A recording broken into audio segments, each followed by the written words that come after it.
요한복음 1장 29절부터 42절까지의 말씀입니다. 이튿날 요한이 예수께서 자기에게 나오심을 보고 이르되 보라, 세상 죄를 지고 가는 하나님의 어린 양이로다. 내가 전에 말하기를 내 뒤에 오는 사람이 있는데 나보다 앞선 것은 그가 나보다 먼저 계심이라 한 것이 이 사람을 가리킴이라. 나도 그를 알지 못하였으나 내가 와서 물로 세례를 베푸는 것은 그를 이스라엘에 나타내려 함이라 하니라. 요한이 또 증언하여 이르되 내가 보매 성령이 비둘기같이 하늘로부터 내려와서 그의 위에 머물렀더라.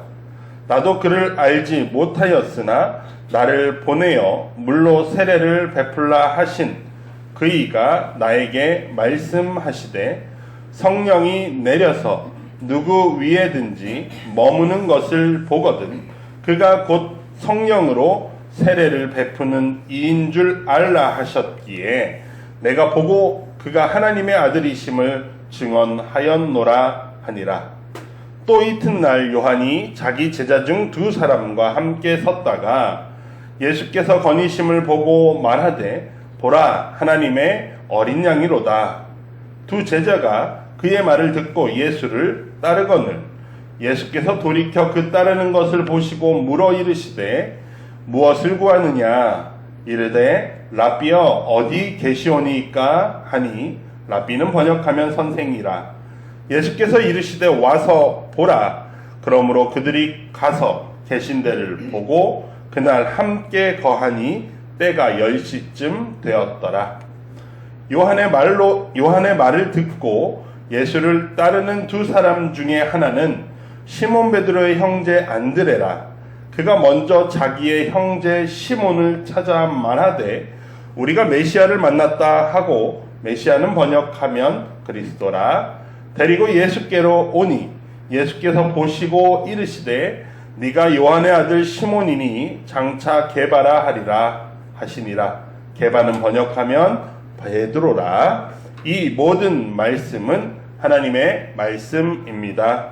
하나님 감사합니다. 아멘. 감사합니다. 자리에 앉아 주십시오. 네, 감사합니다. 네, 할렐루야. 아멘. 감사합니다. 오늘도 함께 예배하는 여러분 가운데 주님께서 귀한 은혜를 베풀기를 원합니다. 주님이 늘 함께 하시고 주님을 기뻐하는 여러분 되기를 축복합니다. 아멘. 지난주는 저희 마태복음 3장에서 예수님께서 세례 받으시는 그 장면을 함께 나눴습니다. 누가복음을 1년 전에 나눴었고 마태복음에서 예수님이 세례 받는 장면을 우리가 함께 나누면서 예수님께서 세례 요한에게 우리가 함께 하나님의 의를 이루자라는 말씀을 하셨던 것을 보면서 예수님께서는 우리와 함께 하나님의 의를 이 땅 가운데 이루어 가신다라는 사실을 나누었고요. 두 번째로 예수님께서 받으신 그 세례를 통해서 세례는 새로운 출애굽 사건이다라는 것을 전했습니다. 그래서 예수님이 우리를 죄 가운데에서 구원의 땅으로 옮기셨다라는 사실을 세례를 통해서 우리 함께 알았고요. 마지막으로 예수님이 이는 내 사랑하는 아들이요 내 기뻐하는 자라 라는 선언을 들으셨고 또한 이 선언을 같이 함께 듣는 자들 모두 예수 그리스도의 제자 모두 이 선언에 해당된다라고 말씀드렸습니다. 그래서 우리는 하나님의 자녀로 우리는 이 정체성을 가지고 살아가야 한다고 말씀을 나누었고요. 그렇게 살아가면서 하나님을 기쁘시게 하는 여러분 되기를 주님의 이름으로 축복합니다. 네, 오늘 본문은 예수님의 세례에 대한 본문이 지난주에 이제 마태복음의 이야기였으면 오늘은 요한복음의 이야기입니다. 근데 요한복음의 이야기는 다른 복음서들과 달리 예수님이 세례받는 장면을 보여주는 게 아니라 그 세례에 대한 세례 요한의 증언을 이제 보여주는 것을 요한의 방식으로 예수님의 세례를 표현하고 있습니다. 그래서 세례 요한의 증언에 집중하기 때문에 예수님의 모습보다 세례 요한의 말이 더 많이 나옵니다. 그리고 우리는 그 세례 요한의 증언, 그리고 그 이후의 일들을 통해서 제자로서의 삶에 대해서 생각해 보게 됩니다. 오늘 예수님께서 자신을 따라오시는 두 명의 제자에게 38절에 이렇게 물어보시죠. 무엇을 구하느냐라고 예수님이 물어보십니다. 여러분은 무엇을 구하며 교회에 나오시고 무엇을 구하며 신앙생활을 하고 계십니까? 무엇을 원하고 계십니까?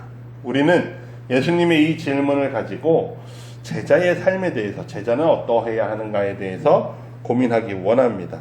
그래서 첫 번째는 예수님을 어떻게 보는가, 무엇으로 보는가에 대한 이야기. 두 번째는 우리의 믿음은 무엇을 위함인가, 우리의 신앙은 무엇을 위함인가. 세 번째, 우리는 어디로 향하고 있는가, 어디로 향해야 하는가. 이 세 가지를 함께 묵상해보는 시간이 되겠습니다. 오늘 우리가 읽은 본문은 둘로 나눌 수 있을 것 같아요. 앞에 말씀드렸던 세례 요한의 증언입니다. 그리고 그 증언을 들은 이들의 반응, 이렇게 해서 둘로 나눌 수 있습니다. 세례 요한의 증언은 예수님에 대해서 세 가지로 증언하고 있습니다. 첫 번째는 하나님의 어린 양이라는 증언이에요. 두 번째는 성령이 임하였다라는 증언이고요. 세 번째는 하나님의 아들이라는 이 세 가지 주제로 이제 요한은 예수님의 세례 사건에 대해서 말하고 있습니다. 이 예수님께서 성령이 임하셨다, 하나님의 아들이시다라는 이야기는 다른 복음서들에서도 나오지만 이 첫 번째 하나님의 어린 양이라는 증언은 요한복음의 독특한 표현법입니다. 그래서 오늘은 이 세 가지를 다 하기보다 이 한 가지, 요한의 독특한 하나님의 어린 양에 대한 이야기를 조금 나눠보겠습니다. 29절에서 이튿날 요한이 예수께서 자기에게 나오심을 보고, 그러니까 세례받으러 오시는 예수님을 보면서 세례 요한이 말합니다. 보라, 세상죄를 지고 가는 하나님의 어린 양이로다 라고 말하고 있습니다. 예수님이 뭐라고요? 어린 양이라고 말합니다. 어린 양. 유대인들에게 어린 양이라는 것은 아주 그들의 기억 속에서 익숙한, 친숙한 동물입니다. 왜냐하면 그들에게 유월절이라는 그 시간은 그들이 구원받았던 조상들의 이야기를 듣습니다.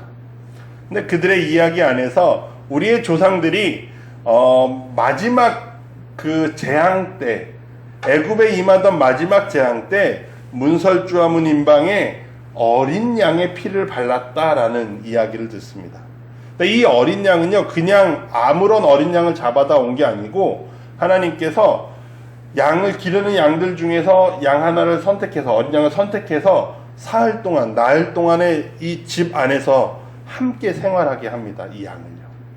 그리고 그 어린 양을 잡아서 그 어린 양의 피로 문설주와 인방을 바르라고 하셨어요. 그래서 그 당시의 조상들은 어떻게 생각했겠습니까? 그리고 그 이야기를 듣던 유대인들은 어떻게 생각하겠어요? 아, 이 어린 양의 피로 죽음을 면했다라는 거예요. 어린 양의 피로 구원을 얻었다라는 이미지가 그들의 기억 속에서 어린 시절부터 가져온 기억입니다. 그런데 이 기억은요, 그들의 삶에서 현실화되어 성전에 가서 제사를 드릴 때 속죄제, 나의 개인의 속죄제, 하나님 잘못했어요, 용서해 주세요 하는 제사를 드릴 때 어린 양을 제물로 드리기도 했습니다. 그러면 이 어린 양이 죽는 것을 그 제사를 드리는 사람은 눈앞에서 직접 봅니다. 제사장이 어린 양을 잡는 모습을 직접 보고 피가 흐르고 피가 튀기는 그 모습들을 직접 보면서 이 어린 양에게 나의 죄가 전가되거든요. 이렇게 양을 잡기 전에 양 머리에 손을 얹습니다. 그러면 나의 죄를 이 양이 대신 가져가고 이 양이 나의 죄 때문에 대신 죽는 거예요. 그 사실을 그들은 실제 경험을 통해서 알고 있는 겁니다. 그렇다면 세례 요한이 지금 예수님을 바라보면서 뭐라고 말하는 거냐면 저 사람은 메시아다라고 말하고 있는 거거든요. 근데 저 메시아는 하나님의 어린 양이다라고 말하고 있는 거예요. 이스라엘 백성들이 생각했던 메시아는 자신들의 민족을 구원할, 우리의 가족들, 우리의 형제 자매, 그리고 우리 함께 살아가는 우리 공동체를 구원할 해방자, 구원자, 강하고 다윗과 같이 능력 있는 그런 왕이 오기를 바랬습니다. 로마로부터 우리를 해방시켜 주길 바랬어요. 그런데 어린 양이래요. 어린 양은 뭐 하는 거예요? 희생제물입니다. 대신 죽어줍니다. 희생하고 연약해요.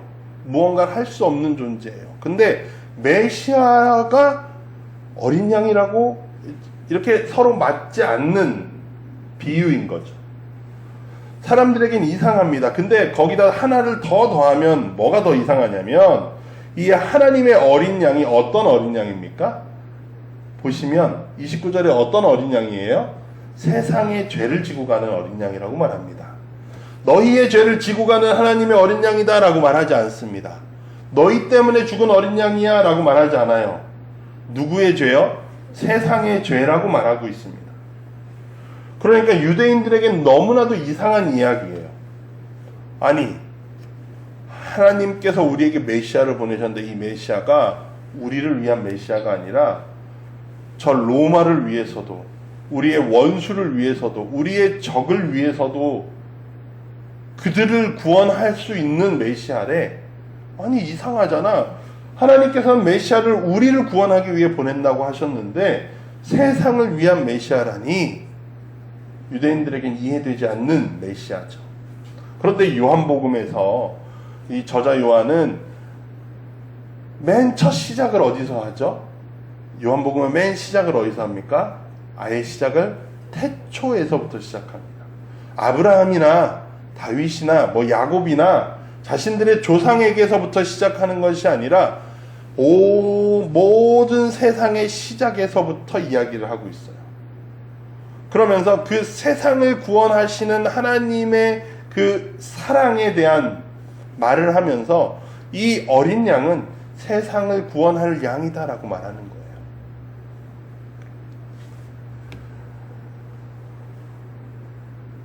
세상을 지으신 분이 세상을 구하러 오십니다. 유대인만을 위한 것이 아니라 모두를 위해서 차별과 경계 없이 모두를 향해서 열려있는 구원이라는 사실이에요. 모두의 죄를 위해 십자가에 죽으십니다. 모두의 죄를 씻으실 능력이 있으시다라는 게 요한복음의 증언입니다. 하나님의 어린 양이다 라고 하는 것이 이런 의미예요. 근데 여기서 우리가 생각해 볼 것이 있습니다. 우리는 유대인과 같은 착각을 혹시나 하지 않느냐라는 거예요.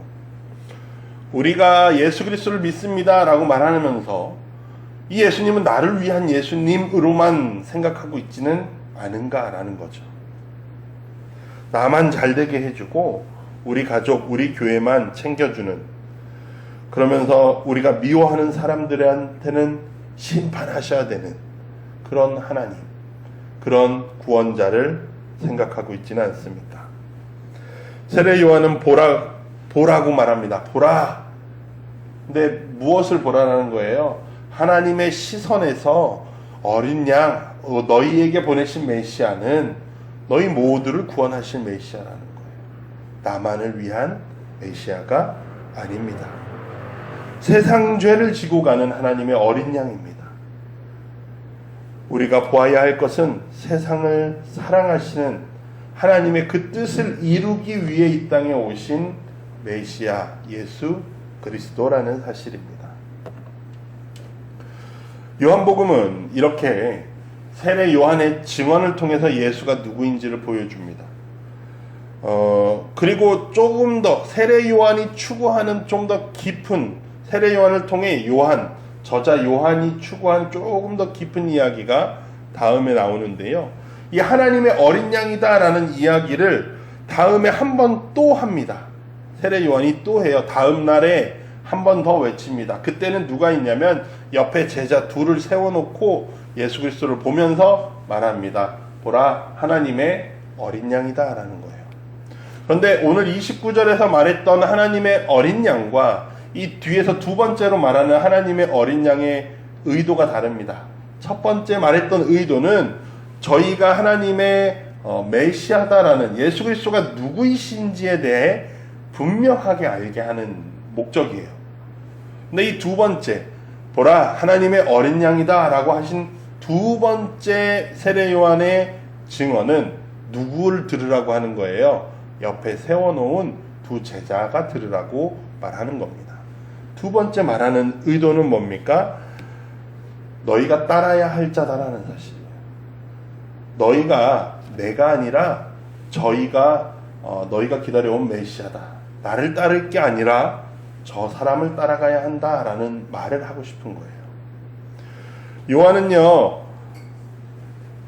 갑자기 나타나서 세례를 막 베풀었더니 사람들이 막 몰려들었습니다. 그리고 자신을 따르겠다라고 하는 사람들도 있었을 거예요. 그런데 요한은 자신의 사명이 뭔지를 분명하게 알고 있었습니다. 요한의 사명은 뭡니까?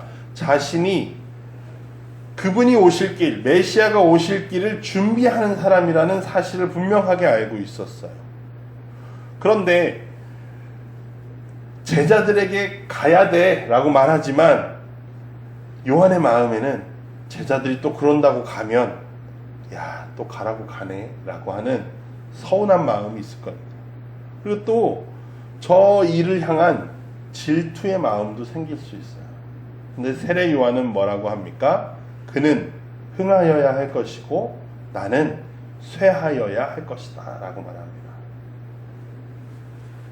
세례 요한은요, 이 앞에 1장 23절에서 자신을 반대하며 너가 뭔데 세례를 주냐라고 하면서 사람들이 막 손가락질하고 종교 지도자들이 막 박해할 때 세례 요한은 자신이 나는 이사야의 말과 같이 메시아의 오실 길을 곧게 하고 광야에 외치는 소리다라고 자기 정체성을 분명하게 드러냅니다. 그래서 예수님이 오시는 것, 자신의 사명은 여기 빛이 있다라고 가리키는 것이다라는 거예요. 그것이 자신의 마음에 질투가 생길지라도, 서운한 마음이 있을지라도, 나를 알아주지 않더라도, 나는 쇠할지라도 누가 드러나는 삶을 사는 거예요? 예수가 드러나는 삶을 산다라는 사실입니다. 여러분, 이 세례 요한은 제자는 아니지만 제자가 어떻게 살아야 하는가를 보여줍니다. 세례 요한은 자신에게 온 사람들을 나에게만 묶어놓지 않았어요. 자신에게 온 이들, 저분이 우리가 기다리던 그분이야 라고 분명하게 알려주는, 보내는 역할까지를 하였습니다. 사랑하는 성도 여러분, 우리는 예수 그리스도의 제자입니다. 그렇다면 제자는 무엇을 위해 살아갑니까? 예수 그리스도의 그분의 삶과 그들의 가르침을 보여주고 증거하기 위해 살아가는 사람들, 증인의 삶을 사는 사람들이 제자입니다. 세례 요한은요, 그런 모습을 보여주고 있는 거예요. 나를 통해서 다른 사람이 예수를 보게끔 하는 일 말입니다.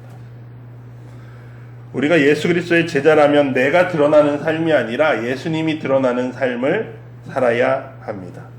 많은 목사님들이 유혹을 받고 많이 실패하는 것들 중에 하나가 이런 마음들입니다. 자꾸만 내 편 만들려고 하고 자꾸만 내 사람이어야 하는 욕심들을 버리지 못하는 사람들이 많습니다. 사람들이 나를 보는 게 아니라 나를 통해서 예수께로, 내가 그들을 이끌어서 예수께로 갈 수 있어야 한다라는 사실입니다. 나를 보라가 아니라 예수를 보라라는 거예요. 내가 복받고 내가 인정받고 내가 잘나서 간증할 거리가 많으면 그 간증을 통해서 나 이렇게 잘 산다가 아니라 주님께서 여기 이렇게 일하셨다를 보여줘야 할 거잖아요. 나를 위해 예수를 믿습니까? 아니면 예수 그리스도의 영광을 위해서 예수를 따라가고 있습니까? 우리 하나의 교회를 통해서 우리가 커지기 위하거나 우리가 사람이 많이 오는 것 이전에 주님의 모습이 온전히 드러나야 하지 않겠느냐라는 사실입니다. 그렇게 세례 요한이 두 제자를 예수님께로 보냅니다. 그랬더니 이 두 제자가 예수님을 따라가기 시작해요. 그리고 예수님께 따라가니까 예수님이 그들을 돌아보시면서 물어보죠. 왜 따라와? 라는 거예요. 뭘 원해? 무엇을 원하느냐? 라고 물어보십니다. 이것은 단순히 왜와를 넘어서 너희의 진정한 목표가 뭐냐? 너희가 진짜 원하는 게 뭐냐? 라는 질문이 되기도 합니다. 그렇습니다. 그들이 예수님을 따라간 이유는 뭡니까? 그것이 중요하다라는 거예요. 너희가 무엇을 찾고 있느냐? 라는 거예요. 그랬더니 선생님, 랍비요, 어디에서 머무세요? 어디서 살고 계세요? 라고 물어봅니다. 집 주소를 묻는 게 아니고요. 같이 있어도 될까요? 라고 묻는 거예요. 어디 사세요? 우리도 좀 가도 돼요? 라는 이야기입니다. 그랬더니 예수님의 대답은 뭐냐면 39절에 이르시되 뭐라고 말씀하십니까? 와서 보라 라고 말씀하십니다. 예수님께서 너희가 누군가에게 들은 것 말고 너희가 직접 와서 나를 보고 나와 함께 경험하고 나와 함께 관계를 맺자라고 말씀하시고 계십니다. 함께 교제하자라고 말씀하셔요. 그래서 그 제자들은 둘은 함께 예수님이 계신 곳을 보고 함께 거한다라고 말하고 있습니다. 이것이 단순히 그냥 집에 놀러 간 정도의 느낌이 아니라 예수를 따르고 그와 함께 살고 그 안에 머문다라는 개념이에요. 세례 요한이 증언하고 그리고 이들이 따르고 그 안에 머물게 되는 이 상황들입니다. 근데 오늘 본문에서 39절 본문에 조금 독특한 것은 시간을 이야기하고 있습니다. 때가 10시쯤 되었다라고 요한복음에서 지금 저자 요한이 이렇게 이야기하고 있는데요. 때가 10시라는 건 유대식으로 표현하면 오후 4시쯤 되었다라고 보면 됩니다. 이들은 해가 뜰 때부터를 보통 1로 잡거든요. 그러면 10시쯤이면 오후 4시쯤 되었다라고 봅니다. 그러면 왜 오후 4시 된 게 뭐가 그렇게 중요해? 라는 생각하게 됩니다. 근데 다른 데에도 제가 그래서 혹시나 몰라서 복음서 요한복음 다른 데에도 시간을 자꾸 이렇게 표시를 하나를 조금 검색을 해봤어요. 찾아봤더니 때때로 있습니다. 때때로 있어요. 근데 그 공통적으로 시간을 제시하는 것의 공통점은 그 시간을 제시했을 때 그 특별한 때에 하나님의 놀라운 역사가 있어서 변화가 일어납니다. 그러니까 오늘 본문으로만 보면 제자들이 예수님을 만나서 뭔가 큰 변화는 없는 것 같아요. 그냥 예수님과 함께 있었을 뿐인 것 같아요. 좀 시간을 보냈더니 오후 4시가 됐다고 좀 시간이 좀 됐네? 하루를 다 보냈나 봐? 라는 정도의 느낌이 들 수 있습니다. 그런데 그것이 보통의 일이 아니라 이 두 사람을 온전하게 바꾸는 놀라운 변혁적인 일이었다라는 것이 요한복음의 저자가 말하고 싶어 하는 것입니다. 여러분, 우리는 어디로 향하고 있습니까? 제자의 삶은 어디로 나아가고 있는가를 보아야 합니다. 우리는 예수 그리스도 안에 머물러야 한다라는 사실이에요. 주님께 머무는 것이 요한복음에서는 너무나도 중요한 것이기 때문에 15장에서 이렇게까지 말씀하십니다. 15장 4절에 내 안에 거하라 나도 너희 안에 거하리라. 가지가 포도나무에 붙어있지 아니하면 스스로 열매를 맺을 수 없음같이 너희도 내 안에 있지 아니하면 그러하리라 라고 말씀하십니다. 예수님의 말씀이죠. 나는 포도나무라 라고 말씀하시면서 내 안에 거하고 너희가 가지로서 나에게 붙어 있어야 열매를 맺는다 라는 말씀을 하시는 거잖아요. 제자는 예수 그리스도 안에 거하는 것, 그리고 주님이 우리 안에 거하는 것, 그것이 신앙생활이라는 거예요. 우리의 신앙. 우리가 무언가 대단한 것을 향하여 하늘을 바라본다고 우리가 하늘로 가야지 하고 멀리 가는 것도 중요하겠지만, 그런 것도 필요하겠지만 표현적으로, 그것뿐만이 아니라 먼저 제자로서 있어야 할 곳은 그리스도 안이다라는 사실이에요. 주님께 머무는 곳입니다. 지식을 많이 채우는 것보다 뭔가 많은 경험을 하고 많은 일을 하는 것보다 많은 사업들을 하는 것보다 더 소중한 건 내가 주님 안에 머물러 있는가를 분명하게 확인하는 일입니다. 그리고 내가 그 사랑 안에 거하고 있는가. 그래서 주님께서 우리에게 와서 보라라고 말씀하시는 겁니다. 머무름으로의 초대, 우리가 향할 곳입니다. 이 일이 뭐 별일 없는데 라고 생각할 수 있지만 오늘 읽었던 그 다음 40절, 41절에서 예수님과 함께 시간을 보낸 제자들에게 놀라운 일이 벌어졌다라는 사실을 볼 수 있습니다. 40절에 요한의 말을 듣고 예수를 따르는 두 사람 중에 하나는 시몬 베드로의 형제 안드레라라고 말합니다. 이 안드레이고 그러면 여러분 나머지 한 사람은 누구일까요? 조금 약간 격길로 새는데 나머지 한 사람은 누굴까요? 두 사람이 같습니다. 누군 것 같으세요? 나는 아니에요. 안타깝게도 너라는 말을 하고 싶은 게 요한복음의 의도입니다. 네, 요한복음의 의도는 익명의 제자라고 남겨놔요. 근데 보통 옛날 책에서 이렇게 어떤 자리를 비워놓는다는 건 읽고 있는 그 사람의 자리라는 이야기입니다. 그리고 학자들은 대체로 동의하는 것이 요한복음은 그 독특한 제자 한 명이 나타납니다. 이름 요한이라고도 말하고 예수님의 사랑하시는 제자라는 표현이 있는 제자 한 명이 등장해요. 네, 학자들은 그냥 요한이라고 말하기도 하지만 익명의 제자라고 이야기하거든요. 근데 그 익명의 제자가 누구냐면 읽고 있는 당신입니다라는 이야기예요. 그래서 오늘 변화될 사람들은 베드로의 형제 안드레뿐만이 아니라 우리이기도 하다라는 사실을 오늘 본문에서 담고 있는데, 그러면서 그 놀라운 변화, 어떤 변화입니까? 안드레가 41절에 그가 먼저 자기 형제 누구한테 가요? 시몬에게 갑니다. 시몬에게 찾아가서 야, 내가 누구를 만났다고요? 우리가 그토록 기다리던 메시아를 만났다라고 전합니다.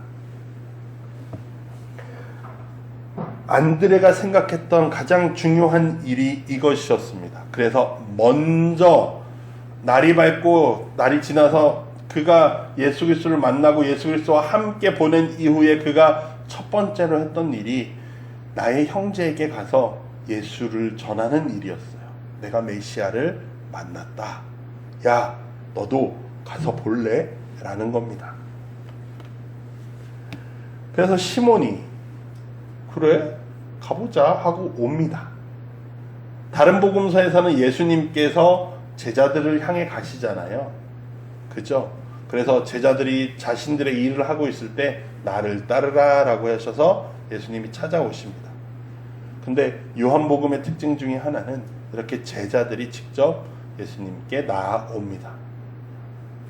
갑자기 한순간에 결정하는 게 아니라 차근차근 점진적으로 제자들이 예수님의 제자로서 변화되어 갑니다. 그래서 베드로가 나오니까 예수님께서 너는 게바다라고 해주십니다. 새로운 정체성을 주십니다. 제자에게는 주님이 새로운 정체성을 주신다라는 사실을 볼 수 있는 것이 오늘 본문입니다. 말씀을 정리합니다. 사랑하는 성도 여러분, 오늘 본문을 통해서 우리는 제자의 삶에 대해서 제자는 어떠해야 하는가? 예수님을 어떻게 보아야 하지? 이런 등등의 질문들을 해야 합니다. 예수님께서 그런 질문을 하나로 묶으셔서 죄송합니다. 재채기가 나올 것 같은데 예수님은 그 질문을 하나로 묶으셔서 무엇을 구하느냐라고 우리에게 물으십니다. 너는 어떠한 제자이냐라고 우리에게 물으십니다. 첫 번째, 우리는 예수 그리스도를 무엇으로 봅니까? 세상죄를 지고 가는 하나님의 어린 양이라는 거예요. 세례 요한이 하나님의 어린 양이라는 그 정의를 제시합니다.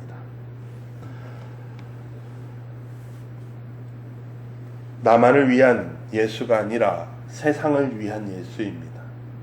그리고 세상만을 위한 것이 아니라 나를 위한 십자가에 죽으신 예수입니다. 나를 위해 그리고 너를 위해 모든 이들을 위해 열려있는 그 구원자이라는 사실을 기억하기를 바랍니다.